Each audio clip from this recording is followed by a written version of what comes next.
अस्सलाम वालेकुम। मैं हूँ पारस जहाँ से 27वीं तरमीम पास होना थी, वो हो गई। अब कैसे पास हुई, इस हवाले से भी सियासी जमहूरों और उनके मास्टर्स के चमत्कार वो आप सबके सामने हैं, जिसके लिए किसी अखलाकी, आइनी या फिर जमहूरी जवाज़ का तकल्लुफ़ भी नहीं किया गया। ना अंगूठा लगाने वालों को अवामी परसेप्शन की परवाह और ना ही अंगूठा लगवाने वालों को। जाहिर है भाई, तरमीम पास करने वाले कौन सा ये अवाम के वोट से आए हैं जो वो इस बात का ख्याल रखें। उन्हें तो जिस ताकत ने इन ऐवानों तक पहुंचाया है उसकी ही चाकरी करनी है ना। अब जहां तक अंगूठा लगवाने वालों का ताल्लुक है तो जाहिर है कि उन्होंने तो सिरे से इलेक्शन लड़ना ही नहीं होता।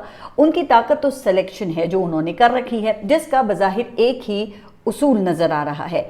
जैसे वो शायर ने कहा है, गर मस्त करे तो मस्ती है, पस्त करे तो पस्ती है, इस हाथ करो इस हाथ मिले, यहाँ सौदा दस्त बस्ती है।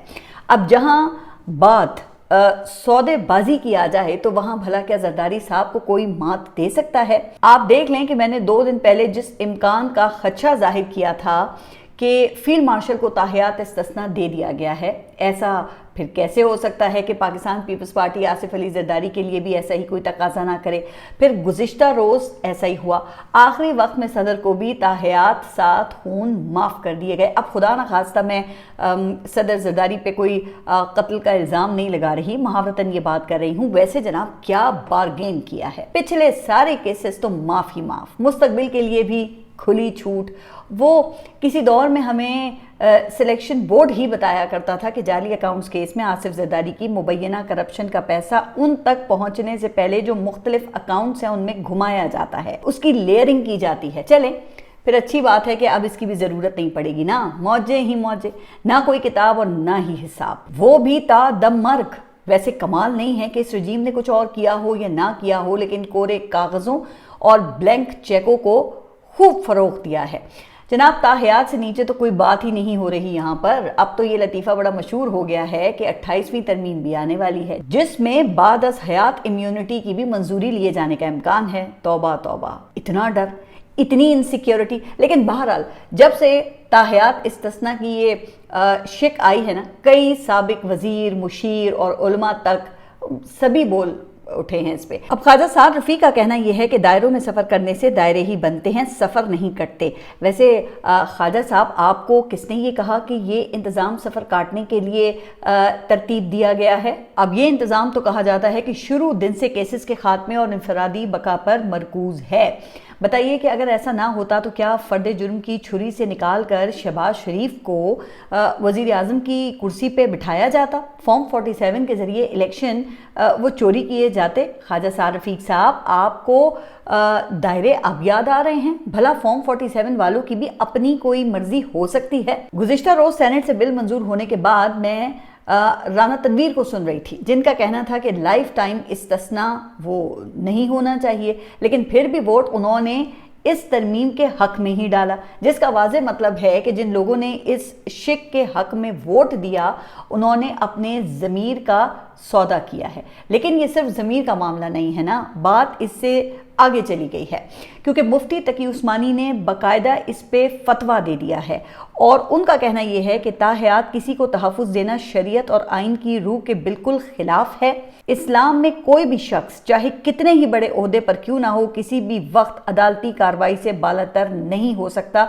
लिहाजा पार्लियामेंट के अरकान से दरख्वास्त है कि वो ये गुनाह अपने सर ना लें। अब मुफ्ती साहब ये गुनाह या तमगा जो भी है वो अपने सीने पे ये सजा चुके हैं। किसी को ना कोई मलाल है और ना ही कोई पशेमानी है, बल्कि जिन अरकान को मैंने इस तरमीम के हक में बात करते सुना है वो तो सवाब समझ कर लग रहा था कि ये फरीज़ा उन्होंने अंजाम दिया है। कई अरकान तो हुब्बुल वतनी की महराज को छू रहे थे। रावलपिंडी के हनीफ अब्बासी को ही आप ले लें ज़रा, उन्होंने तो एक ही जुमले में पूरी दुनिया को अपनी लपेट में ले लिया। इस तरमीम की मुखालफत करने वालों से उनका कहना यह था कि 78 सालों में पाकिस्तान को ये मकाम नहीं मिला जब वज़ीर आज़म चीन में खड़े हैं, फील्ड मार्शल अमेरिका में, नायब वज़ीर आज़म रूस में और आपके सारे वुज़रा अज़रबैजान में खड़े हैं फिर उन्होंने सवाल उठाया कि इससे बढ़कर और क्या चाहिए आपको। जनाब, इस अवाम को तो सिर्फ सुख का सांस चाहिए, लेकिन आपको क्या चाहिए, प्लीज ये आप एक ही बार बता देना। वैसे आप जरा अंदाजा करें कि किस नौयत की बूट पॉलिसी का मुजाहरा ये गुज़िश्ता रोज इस तरमीम के हक में वोट डालने वाले अरकान पार्लियामेंट ने किया है, जिसकी कोई मिसाल नहीं मिलती। कहा जाता है कि ऐसा तो जनरल ज़िया की हैंड पिक्ड 85 वाली असेंबली में भी नहीं किया गया था, जब 8वीं तरमीम के जरिए मार्शल लॉ को तहफ़्फ़ुज़ दिया जा रहा था। अच्छा, फिर ये भी कहा गया कि ऐसा मुजाहरा तो ये 2002 की असेंबली में भी नहीं किया गया, जब जनरल मुशर्रफ के इक़दामात को आइनी तहफ़्फ़ुज़ दिया जा रहा था। शायद इसीलिए फिर जो ये साबिक सफ़ीर हैं हुसैन हक्कानी, उन्होंने ये कहा कि रूस के सिवा दुनिया के किसी मुल्क के आइन में सदर या किसी और को जिंदगी भर के लिए इम्यूनिटी हासिल नहीं है, अलबत्ता मुवाख़ज़ा दुनिया के कई कॉन्स्टिट्यूशंस में मौजूद है। अच्छा, फिर उनका ये कहना था कि मुकदमात और अदालतों से जिंदगी भर का इस्तिस्ना सिर्फ बादशाहतों में बादशाहों को हासिल होता है। तो हक्कानी साहब ने तो इसे बादशाहत का ऐलान समझा है। अब मुझे नहीं पता कि ये बादशाहत का ऐलान है या फिर तहरीके खिलाफत का ऐलान है, लेकिन मुझे इतना ज़रूर पता है कि बादशाहत की दो निशानियां तो पूरी हो रही हैं। एक ये कि बादशाहत में ही हाकिम की राय जो है वो उसे हरफ आखिर समझा जाता है, और दूसरा ये कि बादशाहत में हाकिम के एहतसाब का कोई निज़ाम नहीं होता है। अवाम के ऊपर कानून और कानून के ऊपर हाकिम होता है, यानी हाकिम ही आइन होता है। अब हकीकत भी यही है। इससे पहले कुछ लोग आइन में अपना आपने देखा कि नाम लिखवा चुके हैं, जिसे बाद में आइन की बहाली के नाम पर कम से कम 2 बार निकालना पड़ा है। जनरल ज़िया और जनरल मुशर्रफ ने यही काम किया था, और फिर आपने देखा कि जिसे 18वीं तरमीम के जरिए इन्हीं दोनों जमातों ने मिलकर निकाला, जिनके अपने हाथ आइन आज ये खिलौना बन गया है। वैसे कितने शर्म की बात है ना कि सारी तनकीद के बावजूद पाकिस्तान पीपल्स पार्टी सदर के लिए लाइफ टाइम इस्तिस्ना से दस्तबरदार नहीं हुई, उल्टा मजीद इन्होंने होशियारी दिखाई है। इस हवाले से अब जो हतमी शिक मंजूर हुई है ना, उसमें एक पख लगाकर आंखों में धूल झोंकने की कोशिश की है। कहा है कि अगर सदर किसी वक्त कोई पब्लिक ऑफिस होल्ड करेंगे तो ये इम्यूनिटी खत्म हो जाएगी, लेकिन जब पब्लिक ऑफिस छोड़ देंगे तो दोबारा शुरू हो जाएगी। यानी कल को अगर सदर आसिफ अली ज़रदारी MNA, सेनेटर या किसी और अवामी ओहदे पर आ जाएं तो ये ख़त्म हो जाएगी, लेकिन जो ही अवामी ओहदे की टोपी वो उतारेंगे तो ये जो इम्यूनिटी है ये दोबारा से शुरू हो जाएगी। गोया ये इम्यूनिटी नहीं हुई, ये कोई सुलेमानी टोपी हुई जो जब चाही उतार ली। हुकूमत में आकर हाथ साफ किए और एहतसाब का वक्त आया तो फिर टोपी पहन ली। वाह, क्या इंतज़ाम है ना, शर्म तुमको मगर नहीं आती। ये कैसी टोपी बदल तरमीम की है आपने। अच्छा, अब इससे मुझे जनरल मुशर्रफ की इमरजेंसी प्लस याद आ गई है, जिन्होंने सदर की टोपी पहनकर दूसरी बार सदारती इलेक्शन लड़ने का फैसला किया।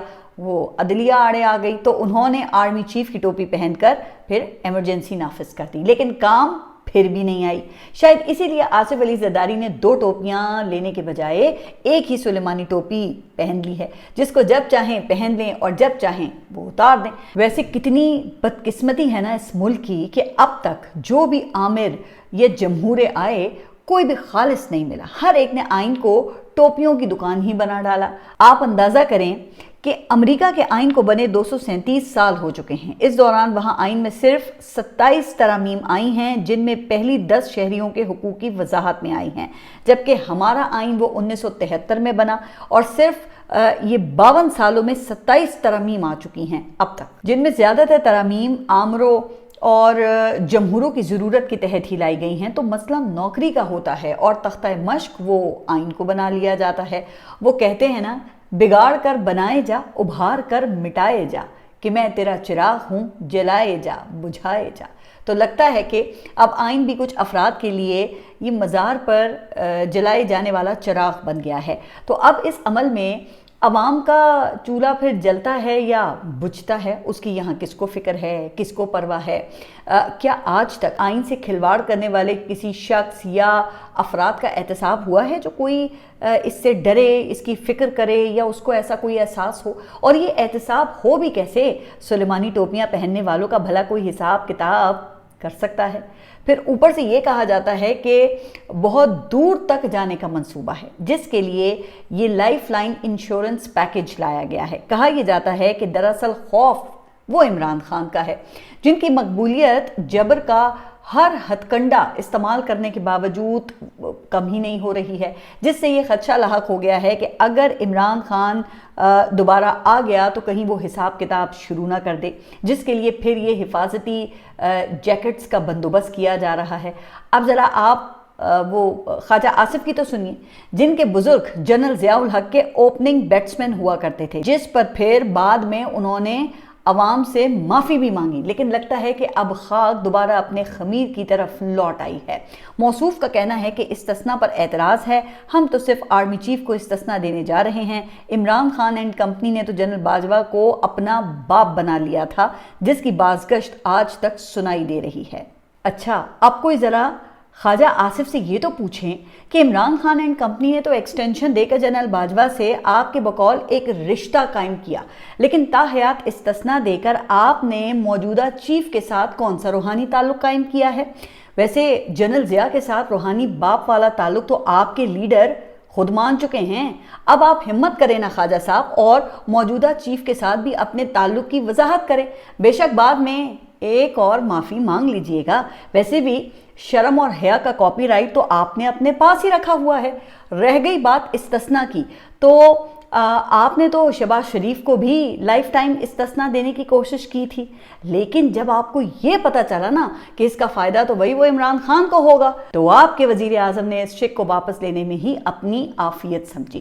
لگتا ہے کہ آپ لوگوں نے عمران خان کی رہائی کو اپنی سیاسی موت کا پروانہ سمجھ لیا ہے، جس کا راستہ روکنے کے لیے آپ نے تو آئین کا حلیہ ہی بگاڑ لیا ہے۔ تو یہ حال ہے ان لوگوں کا۔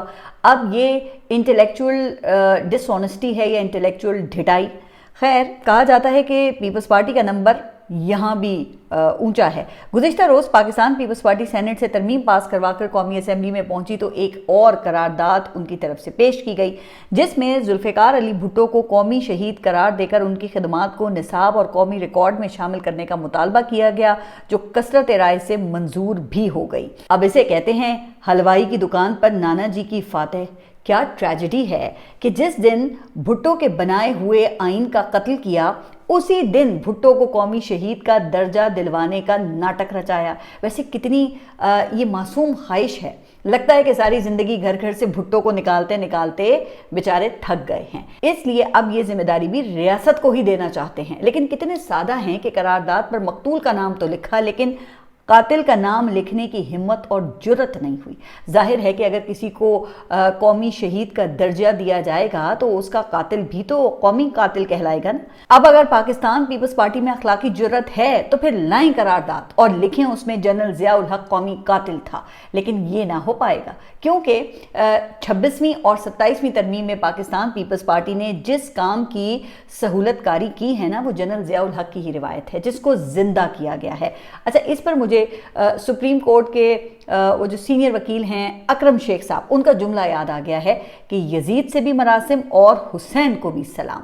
اب یہ جس طرح 27ویں ترمیم کے ذریعے اسلامی اور جمہوری اصولوں کی دھجیاں اڑائی گئی ہیں، آئین کے بنیادی ڈھانچے کو چھیڑا گیا ہے، اقتدار اور اختیارات کی جس انداز میں یہ بندر باٹ کی گئی ہے اور ڈنکے کی چوٹ پر کی گئی ہے، اس سے تو کلیئر ہے کہ ان جماعتوں کے نزدیک پھر بھاڑ میں گئی جمہوریت، مٹ گیا مساک جمہوریت کا وہ چیپٹر جو سول ملٹری امبیلنس اور سویلین بالادستی پر مشتمل ہے۔ ہو سکتا ہے کہ زرداری صاحب کی پالی ہوئی کسی بکری یا گھوڑے نے اسے گھاس سمجھ کر کھا لیا ہو، لیکن ارسطو پاکستان احسن اقبال کو تو زبانی یاد ہونا چاہیے نا، چونکہ اس کا ورد تو کئی بار ان کے منہ سے ہم مختلف پروگرامز میں بھی سن چکے ہیں، جہاں وہ میاں محمد نواز شریف کو اقتدار میں واپس لانے کے لیے سب کچھ عدلیہ کے حوالے کرنے کا یاد ہے نا مطالبہ کیا کرتے تھے۔ اگر پتہ بھی ہلتا نا تو افتخار چودھری کا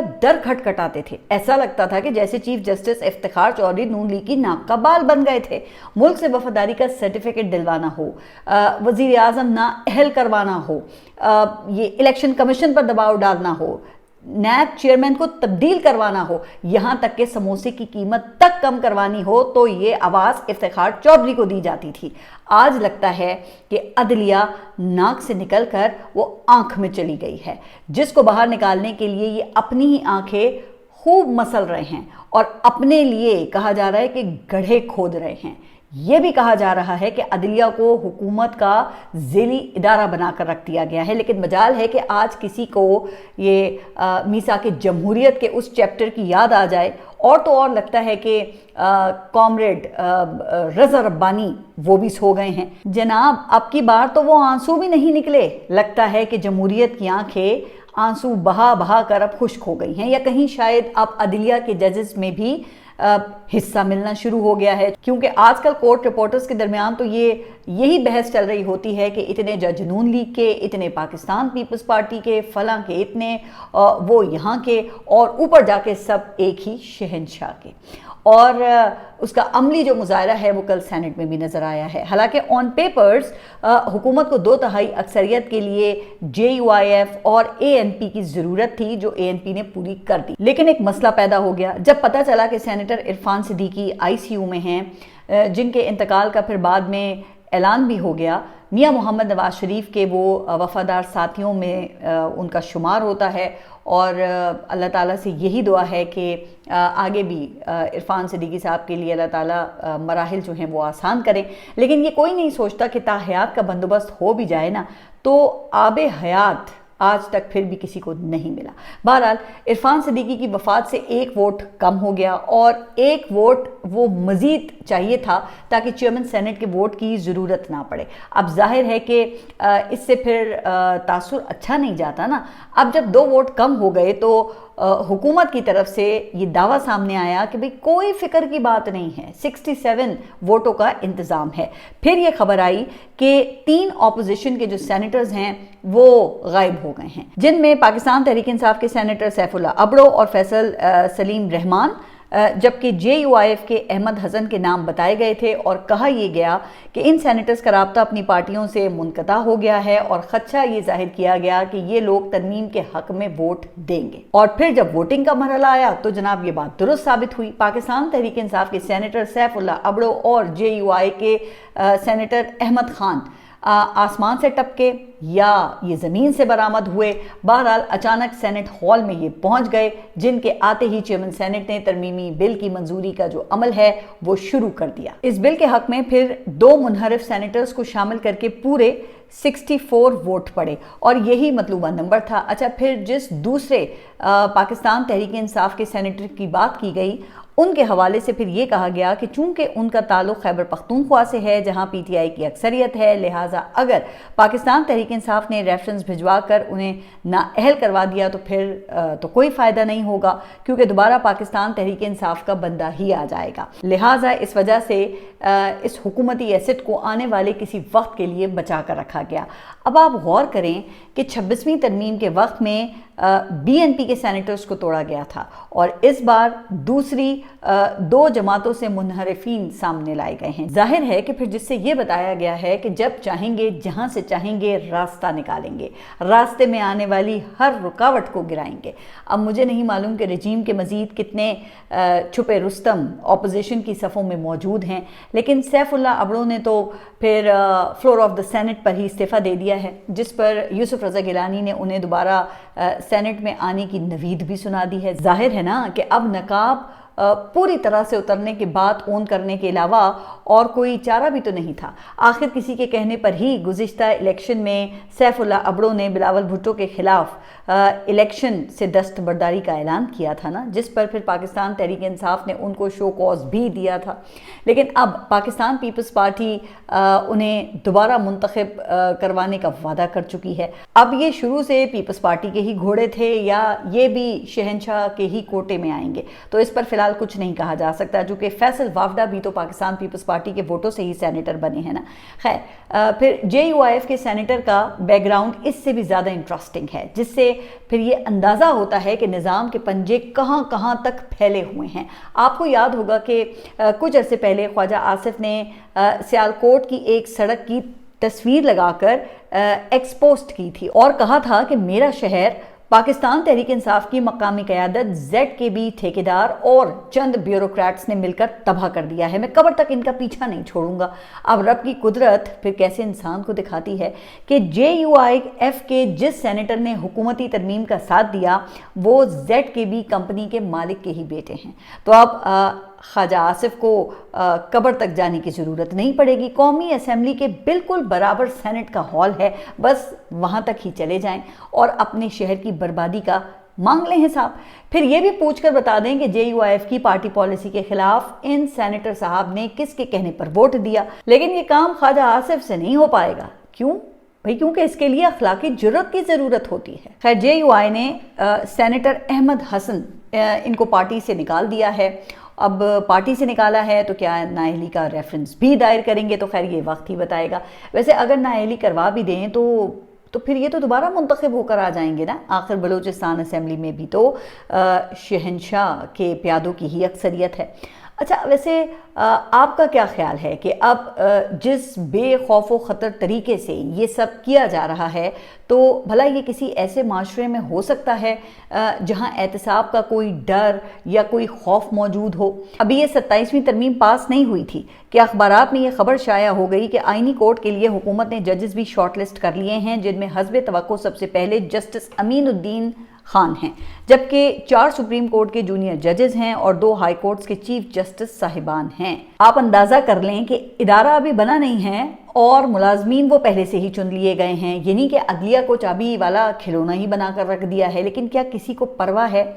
किसी और को तो क्या होगी। कहा जा रहा है कि अदलिया के अंदर ही लोग सहूलतकारी के लिए एक दूसरे पर सबकत ले जाने की भरपूर कोशिशों में मसरूफ़ हैं। अब किसी को आईनी कोर्ट का सरबराह बनना है, किसी को सुप्रीम कोर्ट का चीफ जस्टिस रहना है, कुछ मुस्तकबिल की प्लानिंग कर रहे हैं। और इन हालात में जस्टिस मंसूर अली शाह ने चीफ जस्टिस को ख़त लिखा है, जिसमें चीफ जस्टिस याहिया आफरीदी को मुखातिब करके कहा गया है कि अदलिया मुत्तहिद ना हुई तो आज़ादी और फैसले मुतासर होंगे, जबकि तारीख खामोश रहने वालों को नहीं बल्कि आइन की सरबलंदी के लिए खड़े होने वालों को याद रखती है। अच्छा, जस्टिस मंसूर अली शाह साहब, आप भी वैसे कमाल करते हैं। यहाँ किसको तारीख की फिक्र है? यही तो रोना है कि आज तक हमारे सिस्टम ने ऐसी लीडरशिप पैदा की है जिसकी अक्सरियत तारीख में जिंदा रहने वालों पर यकीन नहीं रखती। यहाँ सब हाल में ही फलना फूलना चाहते हैं। हालांकि ये खत जो है वो 8 नवंबर को लिखा गया। अगर चीफ जस्टिस ने कुछ करना होता तो अब तक कर लेते ना, लेकिन नहीं किया। अब तो तरमीम पास हो गई है। लेकिन बहरहाल जस्टिस मंसूर अली शाह ने तारीख में जिंदा रहने का दर्स देकर लीडरशिप दिखाने का तकाजा किया है। अब कहा यह जाता है कि जाहिर है कि लीडरशिप तो वही दिखाता है जो लीडरशिप का अहल होता है, और अहल लोगों को ऊपर लाकर कोई अपनी नाअहली का रिस्क वो भला क्यों लेगा। लेकिन जस्टिस मंसूर अली शाह अकेले नहीं हैं। कई जो दूसरे सीनियर वकला और साबिक जजेस हैं, उन्होंने भी चीफ जस्टिस से फुल कोर्ट बुलाने का मुतालबा किया है। लेकिन वो क्या है ना कि अगर चीफ जस्टिस ने फुल कोर्ट बुलाना ही होता तो 26वीं तरमीम के वक्त ही बुलाते ना, जब प्रैक्टिस एंड प्रोसीजर कमेटी का फैसला भी मौजूद था। लेकिन वो ऐसा क्यों करते? अगर ऐसा करते तो आज अपने ओहदे पर ना होते, क्योंकि वो तो खुद 26वीं आईनी तरमीम के बेनिफिशरी हैं। और कहा जाता है कि जिसको लाने का वाहिद मकसद इमरान खान को हर हाल में माइनस करना था, जो पूरा ना हुआ तो अब 27वीं तरमीम ले आए हैं। अब माइनस इमरान खान पॉलिसी के तहत वज़ीर आला खैबर पख्तूनख्वा के खिलाफ भी कहा जा रहा है कि कार्रवाई का आगाज़ जो है वो कर दिया गया है। और नेशनल साइबर क्राइम एजेंसी ने सुहेल आफरीदी के खिलाफ इस्लामाबाद में पीका एक्ट के तहत मुकदमा दर्ज कर लिया है। किसी मुहिब्बे वतन शहरी की शिकायत पर कहा गया है कि वज़ीर आला ने रियासती इदारों की साख को नुकसान पहुँचाया है, और इसकी बुनियाद अडयाला जेल के बाहर सुहेल आफरीदी की मीडिया टॉक को बनाया गया है, जिसमें उन्होंने कुत्ते बांधने वाला बयान दिया था। तो अब पैगाम रसा कह रहे हैं कि उनके पास ज़्यादा से ज़्यादा सिर्फ 1 महीना है। लेकिन क्या सुहेल आफरीदी को निकालने या एक्सट्रीम पर जाकर सूबे में पाकिस्तान तहरीक इंसाफ की हुकूमत का खात्मा कर भी दिया जाए तो भी क्या इससे इमरान खान वो माइनस हो जाएंगे? यकीनन नहीं होंगे। लेकिन वो कहते हैं ना कि बादशाह वो ऐसे नहीं सोचते, जिसकी वजह से फिर हालात वो तसादुम की तरफ जाते हैं, जबकि मुल्क को इस वक्त कई चैलेंजेस का सामना है। अभी गुज़िश्ता रोज़ दिल्ली में धमाका हुआ, आज आपने देखा कि इस्लामाबाद में खुद कुछ धमाका हुआ, जो कि एक बड़ी सिक्योरिटी ब्रीच है। अल्लाह करे کہ یہ جو ٹرینڈ ہے یہ مزید آگے نہ بڑھے، کیونکہ ماضی میں یہ صورتحال ہم دیکھ چکے ہیں جب آئے روز ایسے حملوں کا سامنا ہوتا تھا، اور یقیناً اس میں ملک دشمن ہوسٹائل ایکٹرز وہ شامل ہوں گے جو پہلے سے تیار بیٹھے ہیں اور صرف یہ موقع کی تلاش میں ہیں۔ اب گزشتہ روز نئی دہلی میں دھماکہ ہوا تو آپ نے دیکھا کہ انڈیا کے میڈیا نے پاکستان پر فوراً الزامات لگانا شروع کر دیے، انہوں نے ذرا بھی دیر نہیں کی، بلکہ اس دھماکے سے پہلے انڈین اخباروں میں یہ خبر شائع ہوئی کہ حافظ سعید بنگلہ دیش کے راستے انڈیا پر حملے کا منصوبہ بنا رہے ہیں۔ پھر انڈین پولیس نے ہریانہ میں ایک کشمیری ڈاکٹر سے بارود پکڑنے کی بات کی۔ اچھا، پھر ہمارے D G I S P R بھی مسلسل فالس فلیگ آپریشن کا انڈیا دے رہے تھے، اور اسی طرح گزشتہ روز وانا وزیرستان میں کیڈٹ کالج میں اے پی ایس اسٹائل حملہ ہوا، اور آج شام تک سیکیورٹی فورسز کی جانب سے بتایا گیا کہ تمام طلبہ اور جو اساتذہ ہیں ان کو بحفاظت ریسکیو کر لیا گیا ہے، جو کہ ایک بہت اچھی خبر ہے۔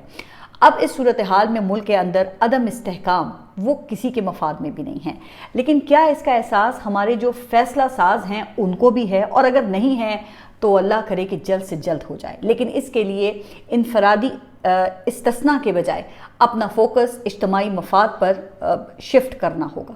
آپ اپنا خیال رکھیے، اور اگلے ولاگ تک کے لیے اللہ حافظ۔